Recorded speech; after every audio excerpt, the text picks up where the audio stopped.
তো নমস্কার বন্ধুরা, তোমরা এখন দেখছো ডিজি শুভ টিপস কার্ডের পোর্টাল। কিন্তু অনলাইনের কাজ কিন্তু রেশন কার্ড পোর্টালে অনলাইনে কাজ করার সার্ভিস এখন কিন্তু বন্ধ হয়ে গিয়েছে।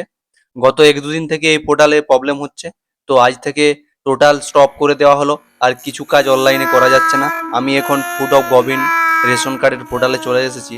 এখান থেকে আমি এবং তোমরা সবাই কিন্তু রেশন কার্ডের যাবতীয় কাজকর্ম কিন্তু করে থাকি, এবং এখন কিন্তু আর করা যাচ্ছে না। পোর্টাল থেকে রেশন কার্ডের নাম সংশোধন, মোবাইল চেঞ্জ, রেশন কার্ড আধার আধার লিঙ্ক কিছুই কিন্তু করা যাচ্ছে না। ইরো অপশন চলে আসছে। এবং তোমাদেরকে বলে দিই, যবে থেকে আয়ুষ্মান কার্ডের কাজ চালু হয়েছে তবে থেকে কিন্তু এই ডিস্টার্ব করছে পোর্টালটা। কিন্তু কেউ কিন্তু কিছু করতে পারছে না পোর্টালে কাজ। এখন তো পোর্টাল কাজ করছেই না, মাঝে মাঝে চেক করবে।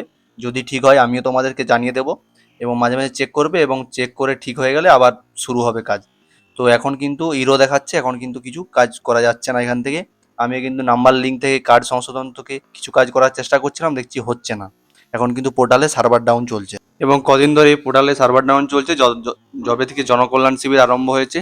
তো এখানে কিন্তু এই পোর্টালটা কিন্তু ডিস্টার্ব করছে। এই পোর্টালটা হয়তো এই আয়ুষ্মান কার্ডের কাজ সম্পূর্ণ হওয়ার পরে কিন্তু পোর্টালটা আবার হয়তো ঠিক হয়ে যাবে এক দুদিনের মধ্যে। তো দেখা যাক কবে ঠিক হয়।